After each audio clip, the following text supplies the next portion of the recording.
আজ টেম্পল সিরিজের ডে 15। এই কালীঘাটে বিরাজ করছেন মা দক্ষিণা কালী। এখানে দেবী ত্রিনয়না। কালীঘাটে দেবীর মুখমণ্ডল একটি কোষ্ঠী পাথরের শিরাখণ্ড। এখানে দেবীর 4 হাত।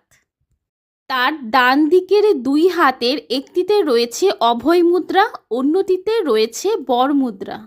দেবীর বাম হাতে আবার রয়েছে খড়গ।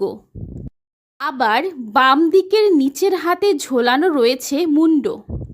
আর হাতে যে খড়গ রয়েছে সেটি হলো জ্ঞান খড়গ। তিনি সেই খড়গ দিয়ে অজ্ঞানতা নাশ করেন।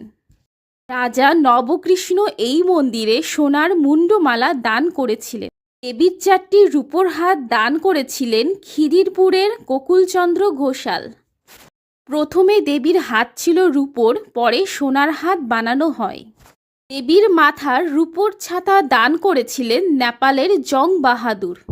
মায়ের সোনার চিপ গড়ে দেন পাইকপাড়ার রাজা ইন্দ্রচন্দ্র সিং। বর্তমানে মায়ের সোনার চিপটি বদল করে নতুন সোনার চিপ দেওয়া হয়। এই মন্দিরে দেবীর পদতলে রয়েছে রূপোর তৈরি মহাদেব। এই পুরো ফেব্রুয়ারি মান্থ হবে টেম্পল মান্থ, তাই আপনারাও যদি এই টেম্পল সিরিজের একটি ভিডিও মিস করতে না চান তবে অবশ্যই চ্যানেলটিকে সাবস্ক্রাইব করে বেল আইকনে প্রেস করে দিন।